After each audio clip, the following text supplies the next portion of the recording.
All right, Chris Horner, thanks for joining me once again. We've done a couple of these previews. This is our last preview of the season because we are now into October. It is the final big race of the year, Giro di Lombardia.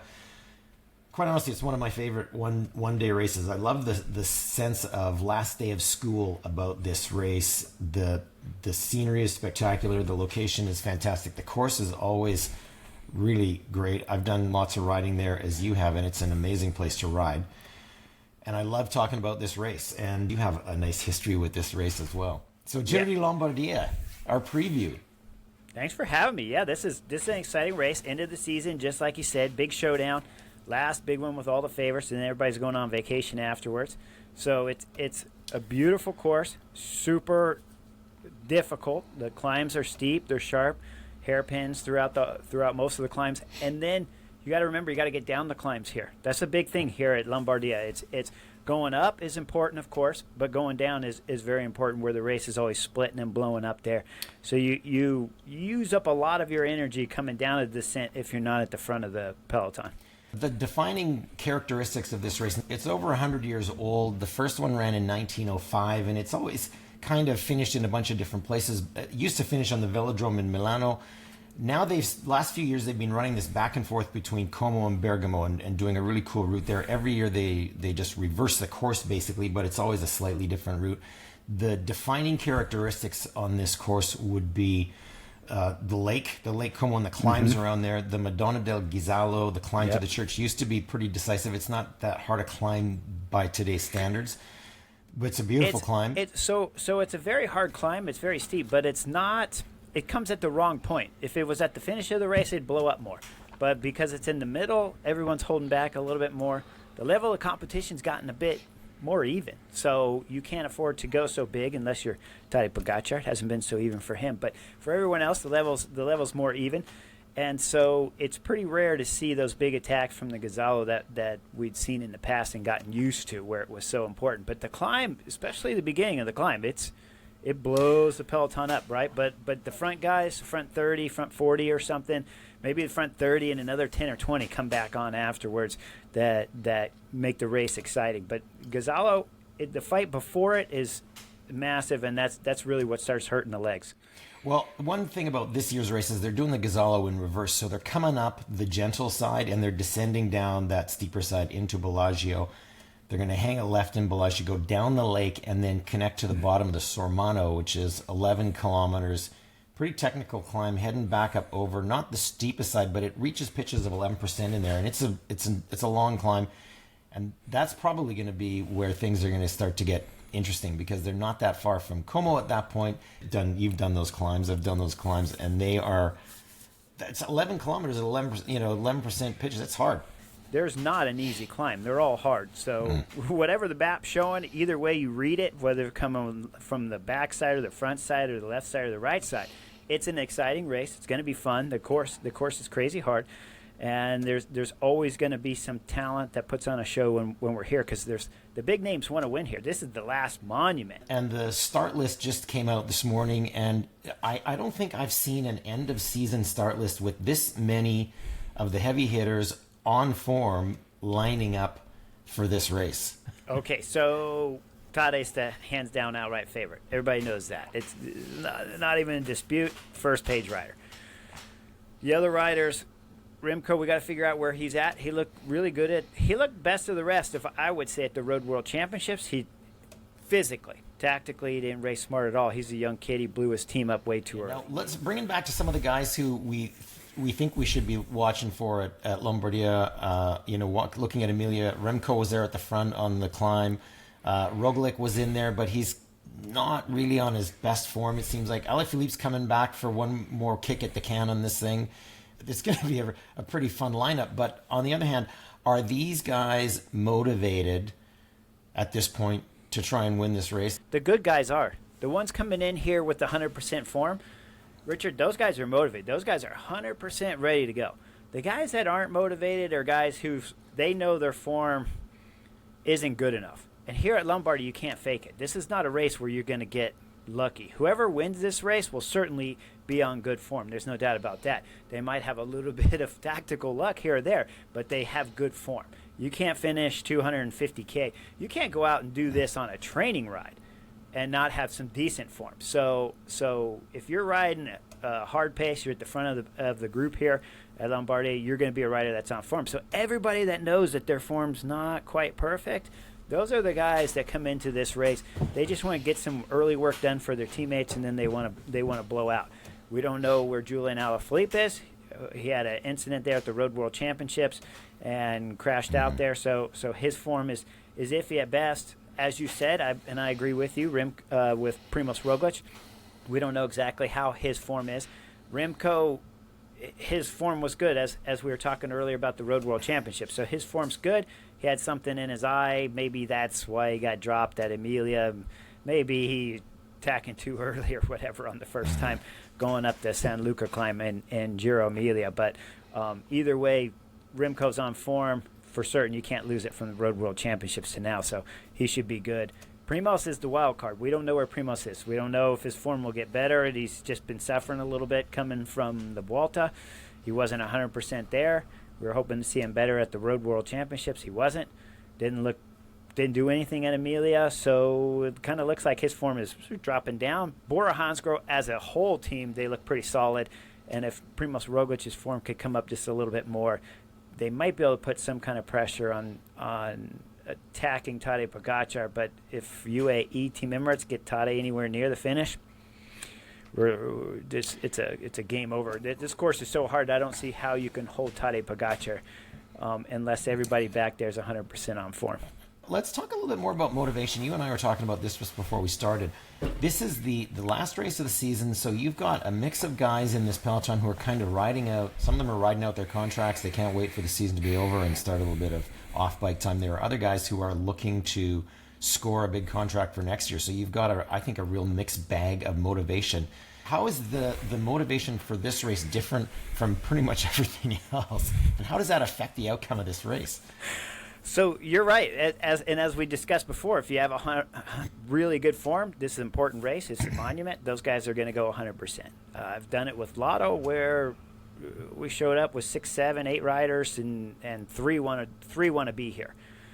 The other 5 or whatever magical number it was, those guys had no desire to be here. They already were planning renovations to their house or upgrades to their house or what they were going to do or after the season finished. They just coming in, they look over at Cadell and myself, who was working for Cadell, and they just say, we're going to do the early work, we're going to get in there, get out of there, we'll keep you hydrated, fed, out of the wind the whole time, we'll get you into the Gazalo or around the lake there, and once we start going up the Gazalo, they're done. They have no plans on going any further than that. They're going to do a ton of work early, and then they're punch their ticket and they're out and they're going home. But they're already planning their they've already planned their schedule for the winter, and they've already bought the material they need to upgrade their houses. I've been to this race 3 times now. I think I followed it, and I remember at the start of this thing just seeing the looks on faces of riders. Some guys, like, you really can tell the way they're sitting in the team bus. No, I don't want to be here at all. You know, it's like, they're checked out. When's this thing going to start? And how soon can I get out of here? When can I make my flight to get back out of here? And remember, too, depending on what year you were there, Richard, sometimes you get a slight sprinkle or something like that. It could be a little bit cold. I mean, it's the fallen leaves, right? So you throw in the fallen leaves. You throw in how dangerous the course can be. It is very dangerous. It's narrow roads, lefts, rights. Even going down, there is no straight road. It's Italy, where you're always dodging obstacles and you're going through narrow towns and villages and stuff like that. Some of these riders are having a good time. Some of them are not having a good time. Some of it's just work. What's that dynamic like inside the pro peloton where, you know, we're watching guys who are doing well. They are the ones that look like they're having a lot of fun doing this. And if we're having a good time doing something, we're going to do better at it than when we're not. You know, how does that play out as a rider when you're in the middle of this thing and you've got some guys around you with these different aspects of how much fun is this? How's that playing out on the road? It depends on what type of person you are. Personally, when I get into the race, I wasn't ever showing up at the multiple times when I've done Lombardia. I was never showing up as a guy that's going to go in and win it. So I never needed to worry about my teammates' motivation. And sometimes, for me personally, it was maybe even easier to know that a lot of the team wasn't that motivated to be here. So you knew 100% they were going to look after you from the beginning of the race all the way to the Gazala. After that, I'm going to be following the best team in the world, whoever that is going to be, going up the Gazalo. And then we're going to get into the last 2 climbs of Lombardia, and then you're going to have to follow the best in the world. You either can or you can't. I've had at one point in time where I came into the penultimate climb, and it was me lighting up the penultimate climb, and then I got dropped by Cunego going down the descent. I mean, it was like, it was a moment. I couldn't believe it. I've never been dropped like that going down the descent. And I would feel bad, and I'm still a bit scarred from it, but I don't feel bad about it. I'm just scarred, and it leaves an impression in my mind, but that I won't forget. But I knew how fast he was going, and there's 3-4 of us with him, and none of us could follow him. And he was going so fast. And then he soloed and won that Lombardia. Chris, you have a pretty long history with this race. I want to talk a little bit about that. I was going through your results on Pro Cycling Stats, and I saw some nice top 10s in here. It looked like you were threatening for the podium a couple times. I've got you down as having done this race 8 times. There's a period in there where you were like 07, you were 10th. 08, you were 7th. 09, you were 11th. 04, you were 11th. Tell me about your motivation for this race and why you sort of had this run of like, all right, this is for me. Yes, I first did it in the 90s. So I was doing it with FDJ back in the day. That was my first experience. It was incredible. You're going up the climbs and you just can't imagine how steep they are. And so my first time I did it, I really fell in love with the place. I thought just as you described the race, it was every bit like that, magical and beautiful all at the same time. And I kept wanting to come back to it. So each time, though, when I came back, I was super motivated. And so when I was riding with Astana, Radio Shack, whichever year it was, I believe it was Astana, 2009. I had a rough 2009 season, was crashing all over the time. Did the Vuelta, and it started up in Belgium and stuff, and I'd crashed out of the Vuelta stage 3 or stage 4 or something like that before they transferred back to go over to Spain. And so I remember calling up Johan Brunel, and I said, I want to do Lombardia. And I had a fractured hand, I had a fractured pelvis, I cut my lip up here, and so I had some broken small hairline fractures, right? Not complete breaks or something. And I told Johan, I want to do it. I'll get myself ready. He said, Chris, it's the last race of the season. You got a broken hand. I'm sending you back to the U.S. It's only a few weeks away. You got like 6 weeks to get ready, 7 weeks, whatever it was. I said, I'll do it. As long as the bones heal up, I will be there and I'll be ready to go. So I showed up. It was only coming back and fighting just to come back for this last week of racing in Italy, and that's what it was. That's how much I liked it. Where it was only 1 week of racing, but it was worth coming back. I knew I could make the window. I did it. I showed up, and it was fun racing, and I enjoyed it. And it's one of those races too. If you can go there and watch this thing, like being when they finish in Bergamo as an example, watching them climb up through Città Alta and go through there, the atmosphere is fantastic. It is like it's crammed with Italians. I remember being there. Smoke bombs were going off. Everybody's going bananas.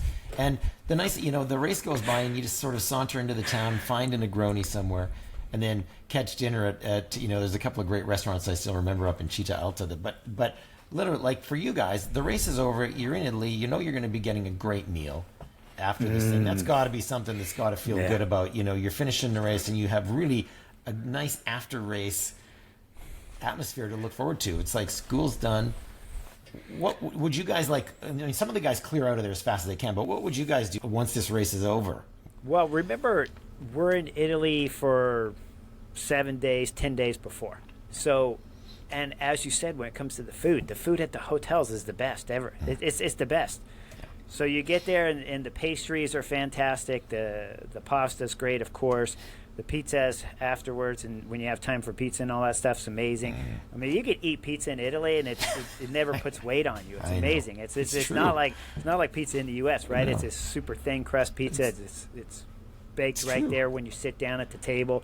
It's amazing. Yeah. So all of the food is that. Every time I come back for that last week of racing, I'm always like, oh man, the food's going to be great. The hotels are going to be nice. The course is going to be beautiful. We're going to have a great time, and then you start your vacation afterwards. It's an important race for a lot of different reasons, for sure. So this is going to be great. Now you have had a full season of race recaps and breakdowns. As we go into the off season, what can fans look forward to from Chris Horner? Good question. Well, because the butterfly effect wraps up after Lombardia, so that's the last one, unless something magical pops up there. But otherwise, this Saturday's race is the last for the butterfly effect, and then we start moving into other things. We'll do some beyond the coverage and Chris Horner's Corner, where we talk about how to enjoy your bike more, how to make you a better bike racer.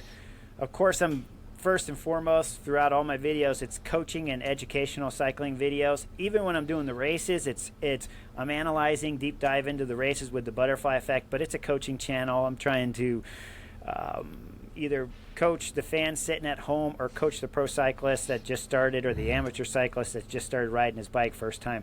And then after the season, when the races are done, we will go into something, whether if it's equipment, how to use your equipment, what equipment to use best. The channel is all about making you enjoy your bike experience and everything from the racing to actually just going out on the weekend rides.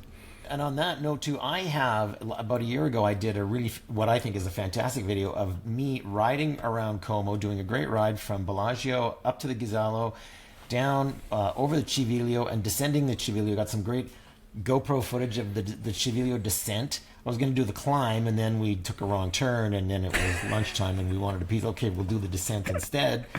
You know what that's like. Anyway, it's easy to take a wrong turn in Como. It's really easy. That's how I got hit in the tunnel. I took a wrong turn. I went through the wrong tunnel. There was 2 tunnels. The sign said I could go through the tunnel. I went through the wrong tunnel, and then I didn't come out the other end the same way I went in. So it's easy to take a wrong turn in Como. So if you do go with your bike, have a little bit of a plan or set. In my day in 2014 when I got hit, they didn't have you didn't have all the GPS on your computer, so now you can download your ride on your computer, and it'll tell you, don't go through that tunnel. That one's dangerous. Go through this tunnel. I went through the wrong tunnel, and then, ended up in the emergency room. So make sure if you are going through a tunnel, you have your headlight, your tail light, and do reflective vests, because the tunnels are dangerous. Don't laugh at those reflective vests, because the drivers do not slow down in those tunnels. So after I got hit, when I went back there, I took a normal team vest that I had, and then you can get the strips. The strips, reflective strips that I just taped across the back of the vest. So if I was going to go through a tunnel, I just threw it on, and then I threw my tail light on and stuff like that. Yeah. All right. Well, Chris, that is going to be our wrap on the 2024 season, our previews. This will be our last one, but we've still got a great week of previews ahead on Pez. I've got all kinds of stuff. We've been to this race many times. I've got some really great stories that will be showing up on the site. Our previews coming. You've got more content coming out, especially on Saturday after this race happens. So there's still a great week. We can enjoy this week vicariously, even though we're not in Italy. Yeah, exactly. We're not ready to go home. No way. We're motivated. Let's enjoy this thing. And I'm going to be celebrating on Saturday with a nice glass of probably a Valpolicella, and I'm going to make myself a nice bowl of risotto milanese, which is the classic. You got to have this after this race. Yeah, risotto. I do miss the risotto when you get over to Italy, right? That was something. Oof. I'll take it over pasta any day. I'm telling you. Yeah, right. 100%. Okay, Chris, thanks so much for joining us and working with us this season on these previews. I think it's been fantastic. Look forward to doing some more of these with you next year, and hopefully we'll talk in the off season and come up with an idea. Yeah, right. We'll work something. We'll get something finally on the calendar that's scheduled. Yeah, perfect. Awesome. Okay. Thanks for having me. Hope you guys enjoy the show, and see you guys in the future. Fantastic. Thanks, Chris. Bye-bye.